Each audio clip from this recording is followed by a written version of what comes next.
Hello friends, good morning সবাইকে। তো সকাল সকাল ব্লগ নিয়ে চলে এসেছি। আজ ছিল ভিডিওটা যেদিন সেদিন ছিল অক্ষয় তৃতীয়া। তো সকাল সকাল দেখো চলে এসেছি রান্নাঘরে, আর শুভ অক্ষয় তৃতীয়া সবাইকে। যদিও ভিডিওটা অনেক দিন পরেই আপলোড করা হচ্ছে, কি আর করা যাবে, সময় পেয়েছিলাম না আগের ভিডিও আপলোড করতে করতে। তো আমার ভীষণ ঠান্ডা কাশি হয়েছে, সেটাই তোমাদেরকে বোঝানোর চেষ্টা করছিলাম। আর সকালবেলা দেখো এই যে চায়ের জল বসিয়ে দিয়েছি, এই চাটা হচ্ছিল না, এটা আমার নিজের জন্যই করে নিচ্ছিলাম, যেহেতু গলাটা ধরেছিল। লবঙ্গ আর গোলমরিচ আদা টাদা দিয়ে একটু চা করে নিচ্ছিলাম। তো তার আগে আমার শ্বশুরমশাই শাশুড়িকে চা দেওয়া হয়ে গেছিল। আর ছিল আজকে আমাদের দোকানের পুজো। তো দুই দোকানেরই পুজো এক দোকানে করা হয়েছিল। নতুন দোকানের পুজো তো কিছুদিন আগেই করা হলো, তারপরেও আবার আমার শ্বশুরমশাইয়ের ইচ্ছা হয়েছে ওই দোকানে আবার পুজো করাবে।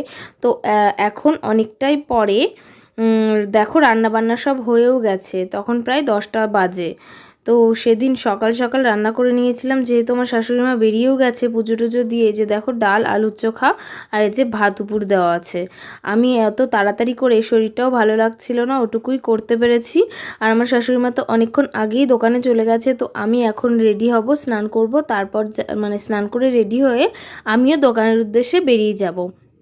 তো দেখো ঘরের বিছানা টিছানা কিছুই তোলা হয়নি, সেটাই তোমাদের সাথে শেয়ার করছিলাম।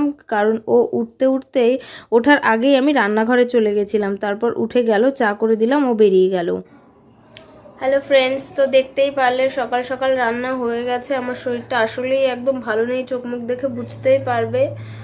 গলার মধ্যে শুধু খুসখুস করছে, শরীরটা কীরকম একটা অস্বস্তি লাগছে, ঠান্ডা লেগেছে, কি আর করব। যাই হোক, কিছু তো আর বলার নেই। এখন বাজে 10টা 27। তো রান্নাবান্না সব কমপ্লিট হয়ে গেছে। এখন স্নান করব, স্নান করে রেডি হয়ে যাব দোকানে। দোকানে তো পুজো, সেটা তোমাদের আগেই বললাম। পুজোর জন্য আজকে সকালে তো খাইনি, জল খেয়েছি। কারণ আমার শাশুড়ি মা তো দেখলাম চা বিস্কিট খায়নি, চা খেয়েছে। ওনারও ঠান্ডা লেগেছে, কাশি হয়েছে, আমারও তো ঠান্ডা লেগেছে। তো বলছিল কিছু খাওয়ার কথা, যেহেতু পুজো হচ্ছে কেনই বা খাবো, এইটুকু টাইম যদি না খেয়ে থাকতে পারি। তো চা খেলে তো কিছু হয় না জানি, জল খেয়েছিলাম ওই জন্য। আর এখন একটু চা করে খাবো, তারপরে স্নান করতে যাব। তো ঠাকুরমশাই আসবে, তো 11টায় আসবে শুনেছি, এখনও ঠাকুরমশাইকে আনতেই যায়নি। তো আমার দেওর যাবে আনতে,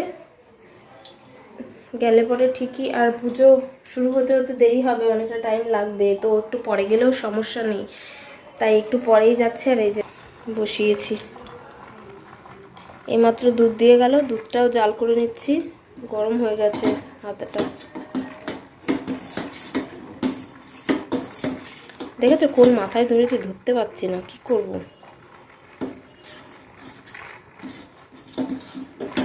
তো এই যে এখন চাটা করে নিই, চা করে খেয়ে তারপর স্নান করতে যাব, রেডি হব, বের হব। তো সবটাই তোমাদের সাথে শেয়ার করছি, তোমরা ভিডিওটা দেখতে থাকো। হ্যালো ফ্রেন্ডস, তো দেখো এই যে অনেকটাই রেডি হয়ে গেছি, আর একটু বাকি আছে। তো সেটুকু করে নিয়ে বের হব। তো বেরোই, যখন বেরোচ্ছে আবার দেখা হচ্ছে। তো হয়ে গেছি, এই যে পুরোপুরি রেডি হয়ে গেছি। এখন ঘরবাড়ি তালা টালা দিয়ে বের হব। সেদিন যেহেতু বেশি রোদ্দুর ছিল না, আর আমারও তো তাড়াও ছিল না, তাই আস্তে আস্তে হেঁটে হেঁটেই চলে গেছিলাম স্টেশনে। আর এই যে দেখো স্টেশনে চলেও এসেছি। এখান থেকে ট্রেনে উঠে সোজা বিশারপাড়া নামবো। তো মাঝে একটা স্টেশন নিউ ব্যারাকপুর, তারপরেই বিশারপাড়া। এই যে দেখো নেমেও গেছি। আর সব জায়গায় শুধু একেবারে ভোটের পতাকা, কি আর বলবো। তো ওই যে দেখো দেখা যাচ্ছে আমার শ্বশুরমশাই কলা গাছ নিয়ে কিছু একটা করছে, হয়তো বসানোর চেষ্টা করছে ওই জায়গাটায়। তারপরে যে পুজো শুরুও হয়ে গেছে, ঠাকুরমশাই গোছগাছ করছিল সব কিছু। তো ওই যে দুই দোকানের জন্য দুটো দুটো ঠাকুর রেডিও করে নিয়েছে, বসিয়েও নিয়েছে। তো ওই মাঘ মাসেই যেহেতু পুজো হয়েছে, আমার ঠিক ব্যাপারটা ওই যে দেখো ওই ঠাকুরগুলো নতুন ঠাকুর, ব্যাপারটা আমার ঠিক ভালো লাগলো না। যে এই তো কদিন মাত্র পুজো হয়েছে, এখনই এই ঠাকুরগুলোকে কোথায় রাখবে, কি করবে জানি না। ওদের যা ভালো বুঝলো তাই করলো, কি আর করা যাবে। বিষ্ণু পরমং পদম সদা পচ্যন্তে সূরয় দেবীব চক্ষুরাততম। ওম মঙ্গলম ভগবান বিষ্ণু মঙ্গলম মঙ্গলম ভগবান বিষ্ণু মঙ্গলম মঙ্গলম ভগবান বিষ্ণু মঙ্গলম গুরু ধ্বজম কুণ্ডলিকাক্ষং। ওম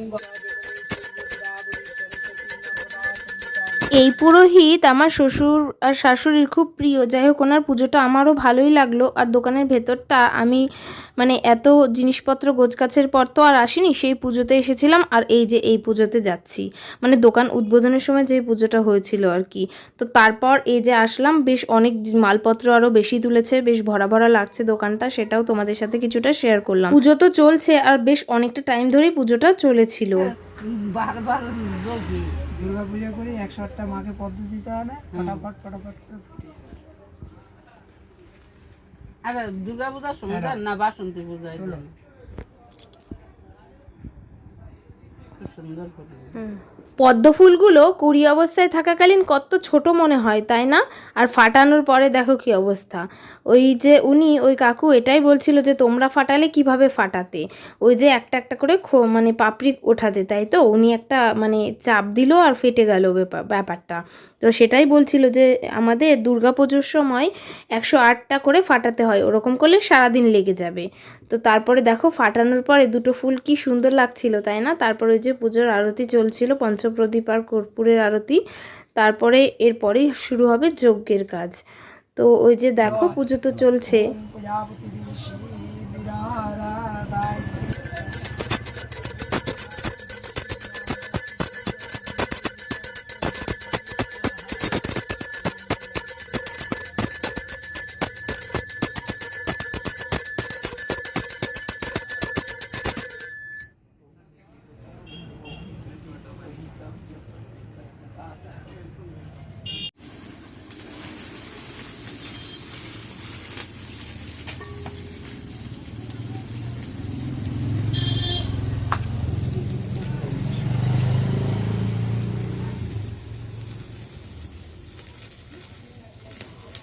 মানে আমি শুনেছি আমার শাশুড়ি মা শ্বশুরমশাইয়ের মুখে, আর অন্যরা কি বলে অতটা আমার খেয়াল নেই, যে যজ্ঞের আঁচ যত দূর পর্যন্ত আগুন উঠবে ততই ভালো নাকি। তো যাই হোক, তারপরে এই যে দেখো পুজো টুজো কমপ্লিট হয়েও গেছে। ওই যে আমার বড় চলে এসেছে ওই দোকান বন্ধ করে। তো ওই দোকানেরও যেহেতু পুজো হচ্ছে, থাকা তো দরকার, তাই না? দেখো এই পুতুলটা কত কিউট না? ওই লাল পুতুলটা আরও বেশি কিউট ছিল, ওটা অনেক বড়ও ছিল। হ্যালো ফ্রেন্ডস, তো দোকানের সেই পুজো হচ্ছিল, সেই ভিডিওটা শেয়ার করেছিলাম। তারপর থেকে তোমাদের সাথে আর কোনো কথাই হয়নি, আর ক্যামেরার সামনে আমি আসারও সুযোগ পাইনি। মানে সুযোগ পেয়েছি, বিকালের দিকে একটু লাইভ করছিলাম, তো সেই কারণে আর তোমাদের সাথে বিশেষ কিছু কথা বলাও হয়নি, কিছু করাও মানে শেয়ারও করা হয়নি। তো এখন অনেকটাই রাত হয়ে গেছে, এখন বাজে 8:05। তো খুবই খিদে পেয়ে গেছিলো, কান মনে হচ্ছে ধরে আছে, মাত্র ছাড়লো, কেমন একটা জমে আছে মনে হচ্ছে। তো এখন 8টা বেজে গেছে, খিদে পেয়ে গেছিলো, দুটো বিস্কিট খেলাম। তো এখন আমার খুব ঝাল ঝাল স্পাইসি কিছু খেতে ইচ্ছা করছে।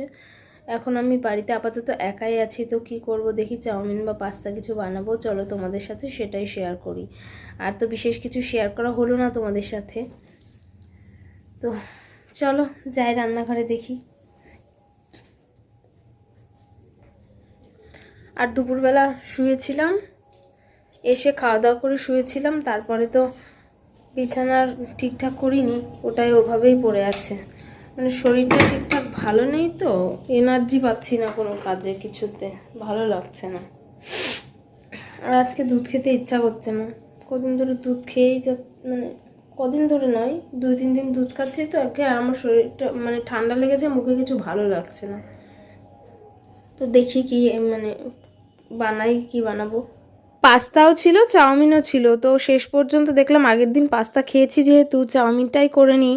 তো দেখো চাউমিনটা হয়ে যাওয়ার পরে আমার মনে পড়লো যে ও হ্যাঁ, আমি তো ভিডিও শেয়ার করছিলাম। যাই হোক, তখন আমার অত খেয়ালও আসেনি। তারপর এই যে রাত্রে রান্নার জন্য 2টো ডিমও সেদ্ধ বসিয়ে দিয়েছিলাম। আমি রাত্রে আর ভাত খেয়েছিলাম না, এই চাউমিনই আমার হয়ে গেছে। তবে সবাই মিলেই খেয়েছিলাম, আরও পরের দিনের জন্যও কিছুটা ছিল, খেতে কিন্তু ভালোই হয়েছিল। তো আমার আজকের ভিডিওটা এই পর্যন্তই, দেখা হচ্ছে নেক্সট ব্লগে। টাটা।